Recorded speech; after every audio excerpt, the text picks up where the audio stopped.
안녕하세요. 책약사입니다. 오늘 제가 여러분들에게 낭독해 드릴 책은 사랑 사용법입니다.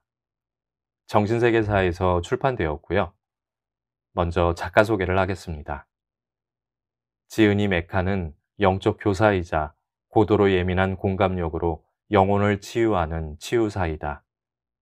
8살 때 유체이탈을 체험한 이래 대천사, 승천한 스승들과의 직접적인 만남을 경험해 봤고 탁월한 직관력으로 사람들의 감정 상태를 읽고 가슴의 열림을 방해하는 것이 무엇인지를 정확히 짚어낸다. 미국 전역을 순회하며 에너지에 민감한 사람들이 몸을 치유하고 영혼을 일깨우고 사랑의 힘으로 현실을 변화시킬 수 있도록 돕는 혁명적인 내용의 가르침을 전하고 있다. 이 책에는 좋은 내용이 많은데요. 그 중에 한 부분을 오늘 짧게 낭독해 드리겠습니다. 에고로부터 깨어나 보면 거기에 실제로 당신이 초월한 어떤 것이 발견되지는 않습니다.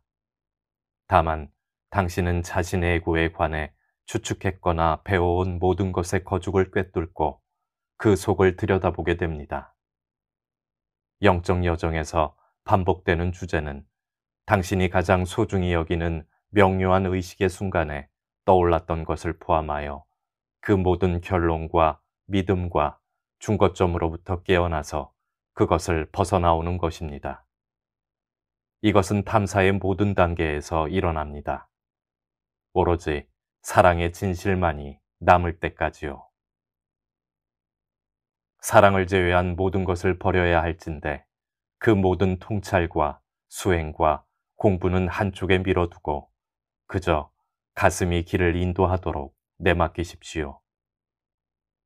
에고란 과잉 자극받은 신경계의 상상이 지어낸 가공의 자아상이지만 이것이 실제로 무엇을 뜻하는지에 대해서는 좀 더 실질적인 이해를 가질 필요가 있습니다. 가슴에 중심을 둔 여정에 확고히 뿌리를 내리면 당신은 자신의 삶을 이해할 수 있게 됩니다. 하지만 거기에는 영적으로 가장 높이 성장해 가기 위해서라는 명분하에 훈계하거나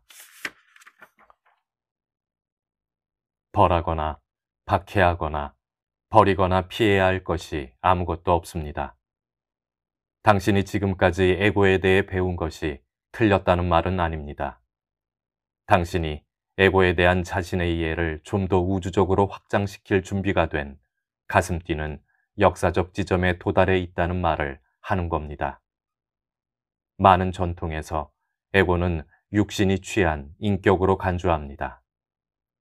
많은 사람들을 사후세계로 안내해주고 이미 그 너머 세계에 가 있는 영혼들과 대화해본 결과 나는 인격이란 영혼의 한 측면으로서 육신의 경계를 훌쩍 뛰어넘는 존재라는 사실을 발견했습니다. 인격은 영원한 빛의 개체화된 표현물로서 형체 속에 담긴 신성의 독특한 개성을 찬양하며 드러냅니다. 사후세계로 건너간 존재들과 대화해본 나의 경험에 의하면 그들은 아직도 인간으로 살았을 때의 그 사람의 모습과 형체로 나타나 보입니다.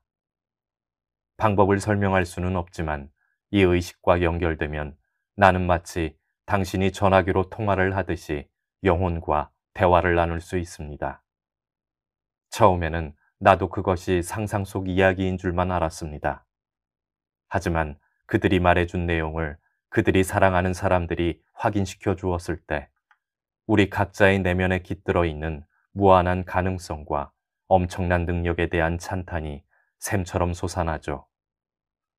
영혼들과 대화하는 동안 그들은 이곳에서 몸을 입고 있을 때 보여주었던 성격과 기벽과 유머를 그대로 지니고 있었습니다.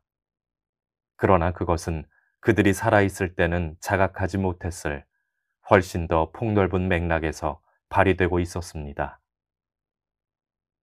인격을 영혼의 한 측면으로 이해하면 당신은 자신의 성격과 개성을 더 이상 부끄러워하지 않게 됩니다.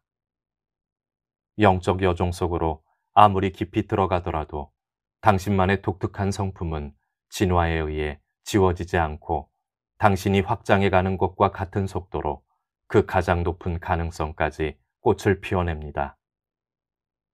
당신은 인격을 지니지 않는 초월적인 경지를 성취하기 위해 여기에 있는 것이 아닙니다.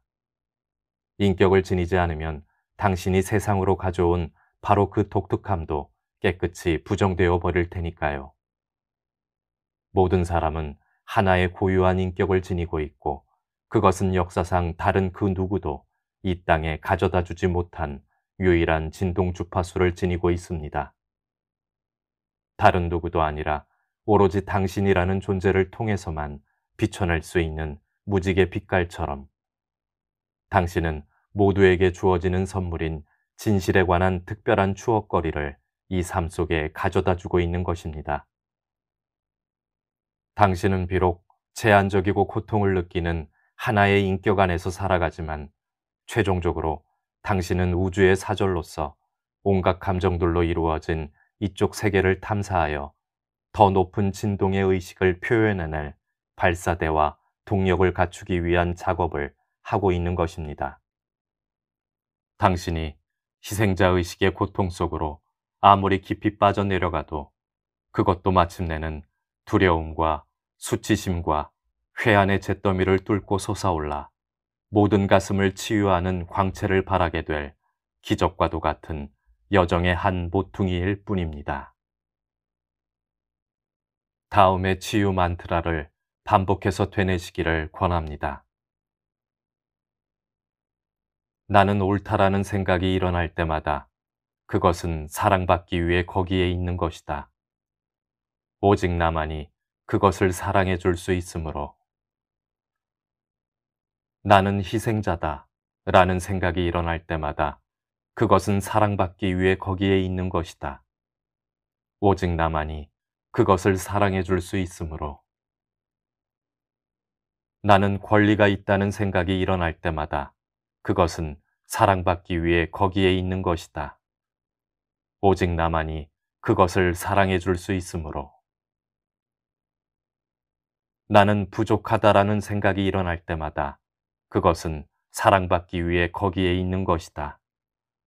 오직 나만이 그것을 사랑해 줄 수 있으므로. 비난의 손가락이 어디를 향하더라도, 심지어 나 자신을 향하더라도 그것은 사랑받기 위해 거기에 있는 것이다. 오직 나만이 그것을 사랑해 줄 수 있으므로. 스트레스와 압박감, 기대, 역할에 대한 의무감, 가족을 위한 책임감, 아니면 직장이나 인간관계의 문제로 내가 아무리 시달리고 있어도 그것은 사랑받기 위해 거기에 있는 것이다. 오직 나만이 그것을 사랑해 줄 수 있으므로. 더 갖고자 하는 요구와 덜 가진 두려움, 덜 받고 싶은 요구나 심지어 더 올 것에 대한 두려움이 가장 높고 명확한 지혜를 가릴 때도 그것은 사랑받기 위해 거기에 있는 것이다. 오직 나만이 그것을 사랑해 줄 수 있으므로. 죄책감, 수치심, 절망, 위축감, 지루함, 무관심, 비난, 잔인함, 무감동, 불성실, 악의, 경솔함, 냉담, 비판, 수동적 공격성, 심지어 조소를 띌 때라도 그것은 사랑받기 위해 거기에 있는 것이다. 오직 나만이 그것을 사랑해 줄 수 있으므로.